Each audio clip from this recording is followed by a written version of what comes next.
My brother's girlfriend defended her best friend. After he insulted him at the family BBQ and asked him to leave.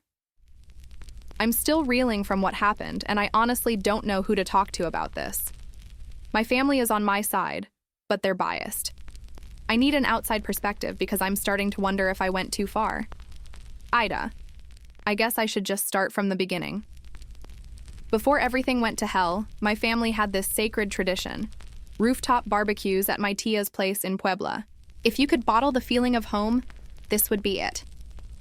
The air was always thick with the smell of carne asada hissing on the grill, the sound of my uncle's ancient cumbia playlist blasting from a speaker, and a dozen different conversations all happening at once. You'd be dodging little cousins running around with sticky hands while trying to balance a plate of food. It wasn't just a party. It was our sanctuary, a place where we were all safe. At the heart of it all was my brother, Omar. He's the kind of guy who holds the family together without even trying. He can fix anything: a leaky faucet, a broken car engine, my tia's ancient blender, and he does it without ever asking for anything in return. He's quiet, but when he speaks, people listen. He's also had a stutter since we were kids. It's not severe, but it gets worse when he's tired or stressed. He carries it like an old, heavy coat he can't ever take off. He's tough as nails, but I know how much it bothers him. In our family, it was an unspoken rule. You give him the time he needs to speak.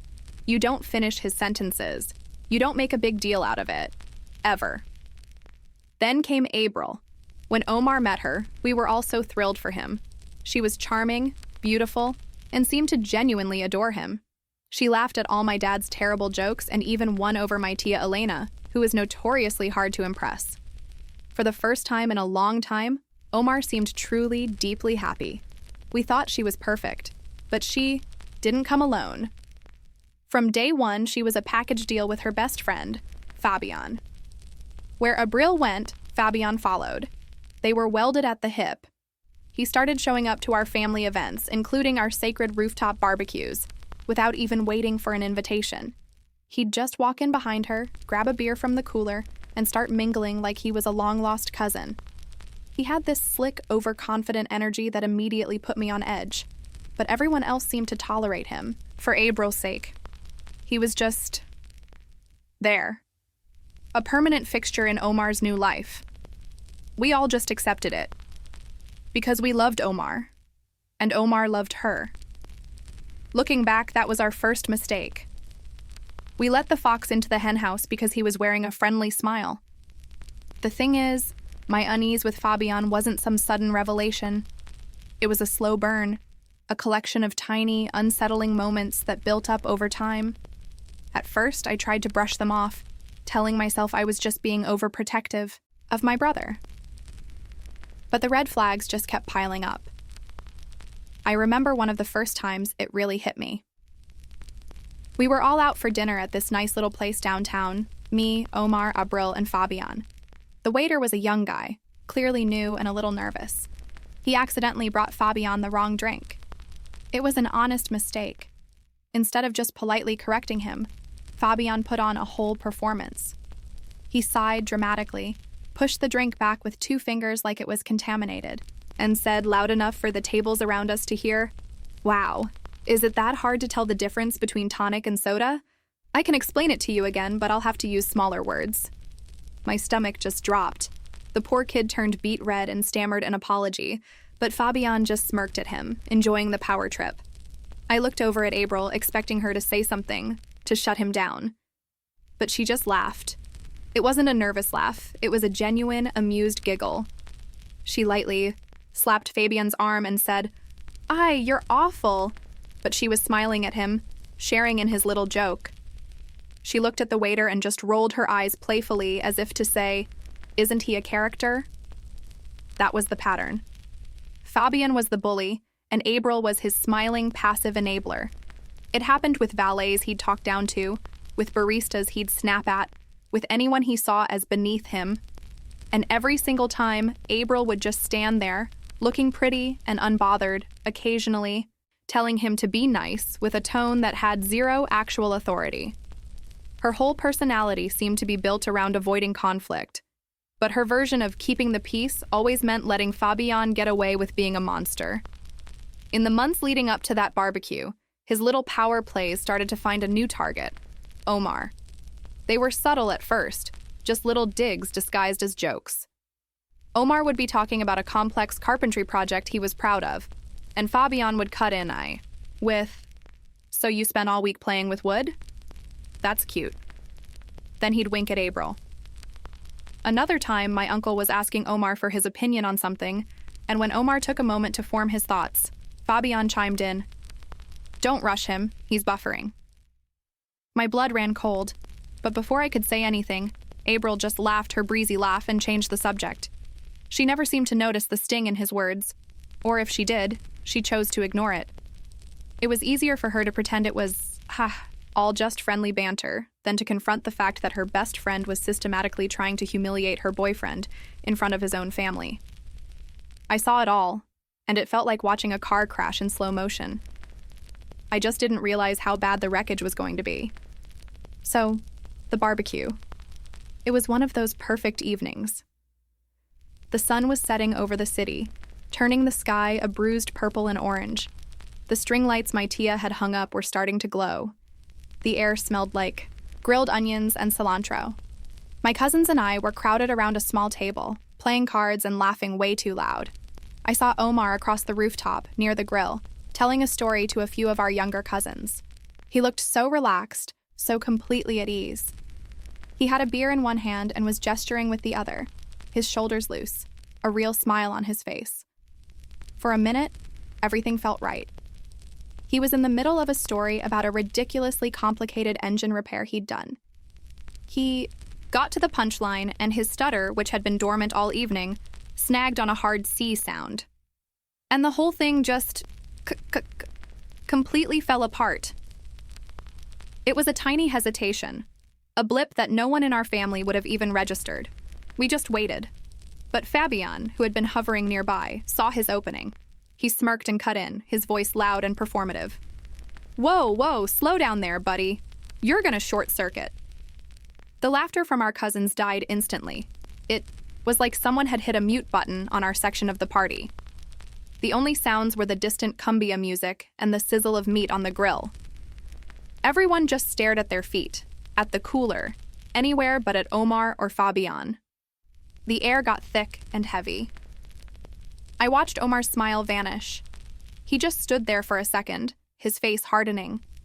He put his beer down and looked straight at Fabian. He didn't raise his voice. He just said, very clearly, "Hey, that's not cool." I felt a surge of pride. He was standing up for himself. I was about to back him up when April swooped in, placing a hand on Fabian's chest like she was protecting him. She didn't even look at my brother. She laughed that same breezy, dismissive laugh I hated so much. "Oh, come on, Omar," she said, her voice dripping with fake lightness. "He's just joking. Don't be so sensitive." My brother's eyes widened just for a second. The hurt was so plain, it was like a physical blow. He wasn't looking at Fabian anymore. He was staring at her, his girlfriend, who had just told him his feelings were an overreaction. And Fabian, seeing he had her full support, just puffed up with arrogance. He sneered at Omar, a truly ugly look on his face, and said, "Relax, handyman." That's when April turned on my brother completely. She dropped her hand from Fabian and took a step toward Omar, her face pinched with annoyance, as if he were the one causing a problem. "Seriously?" she snapped, her voice sharp enough to cut glass. "You're ruining the vibe. Everyone was having a good time." She looked around as if to gather support, but no one met her eyes. Then she delivered the final, gut-wrenching line. "If you can't take a joke, maybe you should just leave." Leave. She told my brother to leave his own family's party, in his safe space, surrounded by the people who loved him, because he didn't want to be the butt of her best friend's cruel joke. The world just stopped. I watched my brother just deflate. It wasn't a sudden thing. It was a slow, painful collapse. His shoulders, which had been so relaxed just minutes before, slumped forward as if carrying an immense weight. His head dropped, and his gaze fixed on a crack in the terracotta tiles of the rooftop. He didn't say anything. He just reached into his pocket, his movements stiff and mechanical, and pulled out his keys. The faint jingle of metal was the loudest sound in the universe. My whole body went hot with a vicarious burning shame. My cheeks felt like they were on fire. The lively sounds of the party, the music, the laughter, my tia yelling at someone to turn the meat, all of it faded into a low, muffled roar, like I was listening to the world from the bottom of a swimming pool. All I could see was my brother, being treated like a punished child in his own home. He was actually going to leave. He was just going to take it. He started to turn, to walk away without a word, and I felt this primal urge to scream, to grab something, to break something. But before I could move, Fabian, high on his victory, decided to take a final victory lap. He saw Omar's retreat, saw his humiliation, and he couldn't resist twisting the knife. He puffed out his chest and put on this horrible, cartoonish voice. "Hey, but before you go," he stammered, his face contorted in a cruel parody. "Can you get me some tacos?" He dragged out the T sound, spitting it out, his eyes glinting with malice as he looked around for applause. That was it. That was the sound of a switch flipping deep inside my brain. A cold, clean snap. I literally saw red, the glowing string lights blurred into angry streaks. I took a step forward, ready to tear him apart with my bare hands. But then Omar, without looking up from the floor, saw my movement out of the corner of his eye. He reached out and his hand barely brushed my arm. He whispered, his voice so quiet and broken I almost didn't hear it over the ringing in my ears. "It's fine, Rocio, just leave it. Leave it." He wanted me to leave it. His resignation, his complete and utter defeat, was 1,000 times more infuriating than Fabian's cheap insults. It was the acceptance in his voice that shattered something in me. They had done this to him. They had bullied him into believing that his dignity was worth less than their vibe, that he deserved to be a punchline. In that instant, every ounce of my sadness curdled into a cold, hard rage. This wasn't going to be another incident we whispered about later. This wasn't going to be swept under the rug with a passive-aggressive comment at the next family dinner. Oh no. They wanted my brother to be a joke? Fine.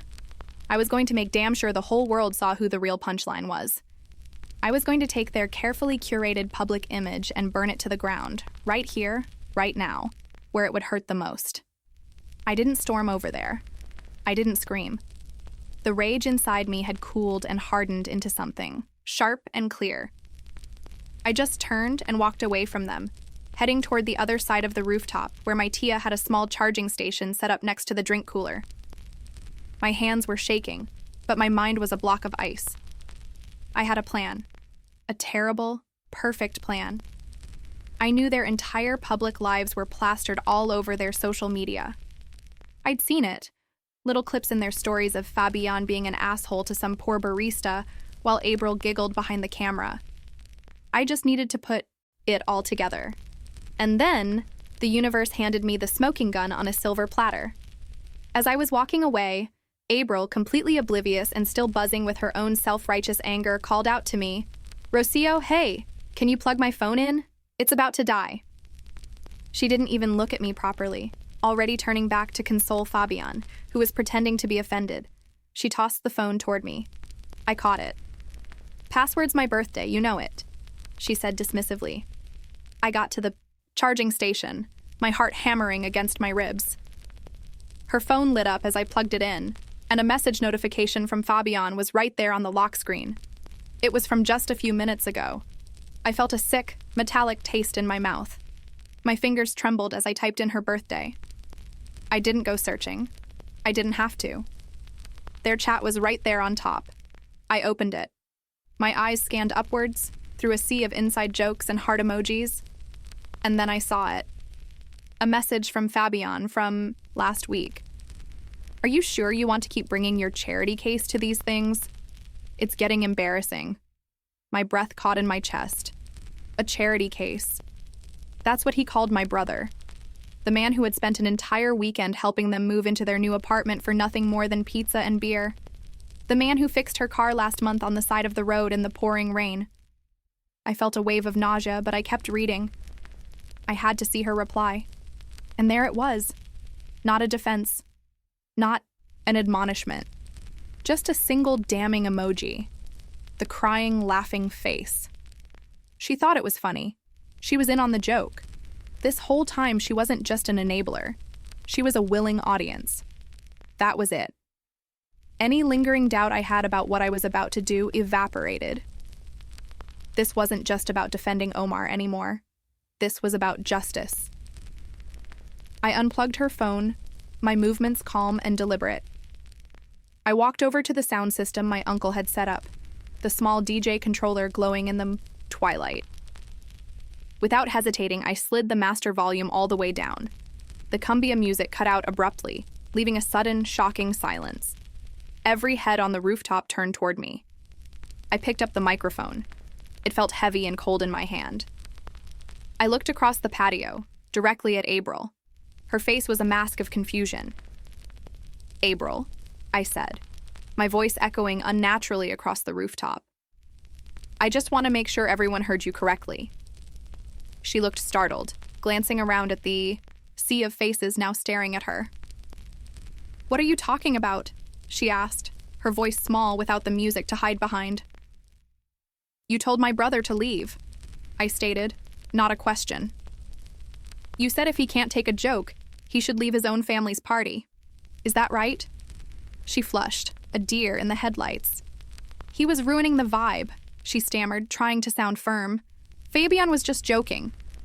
"So you stand by it?" I pressed, my voice like steel. "You want Omar to leave?"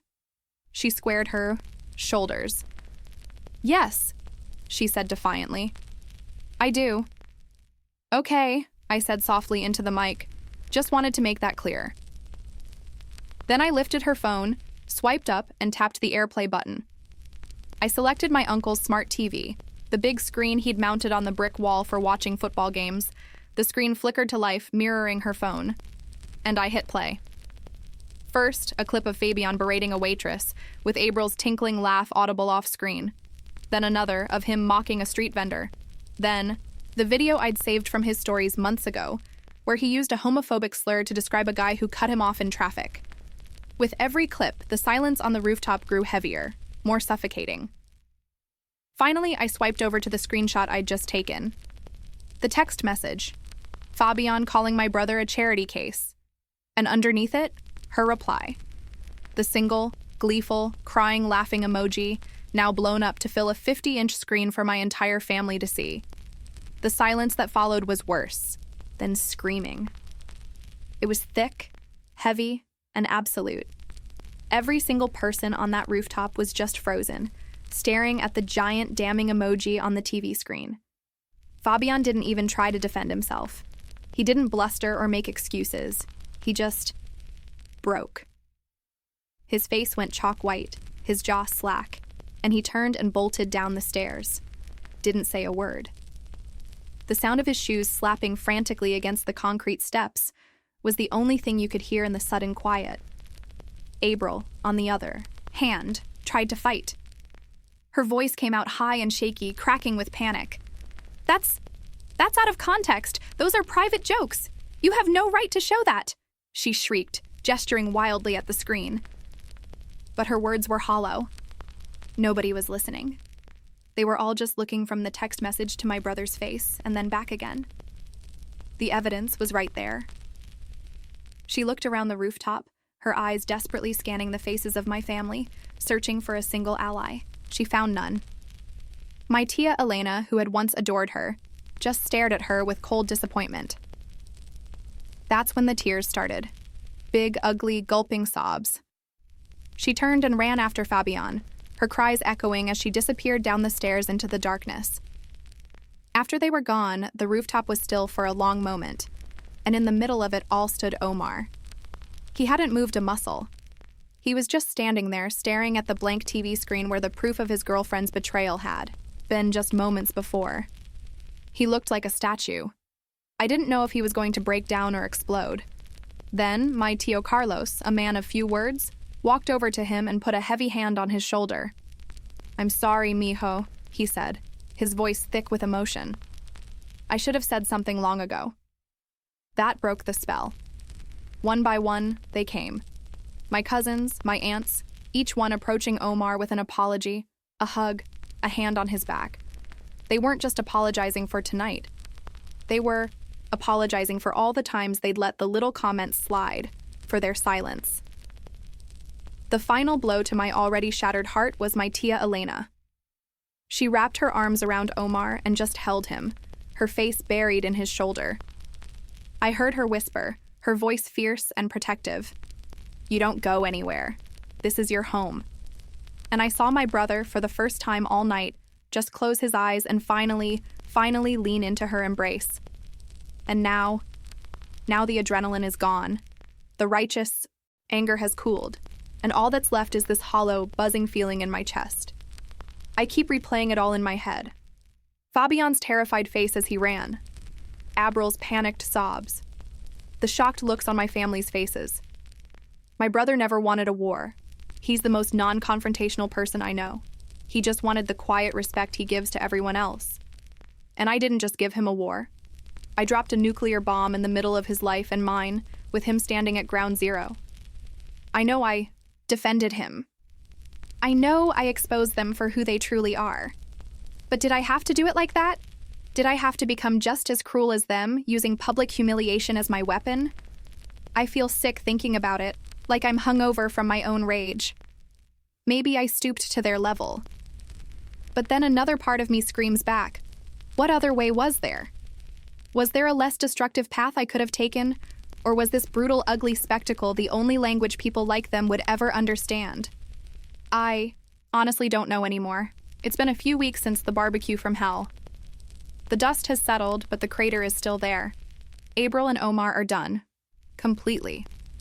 She tried calling and texting him a few times in the days after, a pathetic mix of non-apologies and accusations about how I'd violated her privacy. He never responded. She's been completely cut off from our family, and no one has heard a word from Fabian. It's like they were ghosts who were finally exorcised from our lives. The biggest change, though, is in Omar. The first few days, he was quiet, processing everything. But now, it's like a physical weight has been lifted off his shoulders. He breathes easier. He came over to my place last week to fix my garbage disposal, and he spent the whole afternoon telling me about this new vintage motorcycle he's restoring. He was animated, excited, and he didn't stumble over a single word. He didn't look over his shoulder once, as if subconsciously checking for someone who might cut him down. Before he left, he just hugged me, really tight, and said, "Thank you, Rocio, for having my back." We haven't spoken about the details of that night since, and I don't think we need to. He seems lighter, more himself than he has in years. Our family is different now, too. There's a new kind of protective energy around him. At our dinner last Sunday, everyone made a point to listen when he spoke, to ask him questions. They see him again, not just as the quiet, capable handyman, but as someone who needed defending. I keep thinking about what it all means, about loyalty. For months, we were all loyal to the peace. We tolerated Fabian's arrogance and Abril's complicity because we didn't want to rock the boat for Omar's sake. We smiled through the subtle digs and the uncomfortable moments, telling ourselves it was better than causing a scene. But I've realized something that's been sitting in my gut like a cold stone. Loyalty that requires your silence in the face of cruelty isn't loyalty at all. It's just cowardice dressed up for a party. It's complicity with a smile. That night, I had a choice. I could have chosen the comfortable fake peace that was slowly eroding my brother's spirit. Or I could have chosen his dignity. I chose him. I chose to burn down the pretense to save the person. But even knowing all that, I can't shake the image of Abril's face when she saw those texts on the screen. The utter humiliation. The way she just crumbled. I didn't just expose a bully. I destroyed a person in front of everyone she was trying to impress.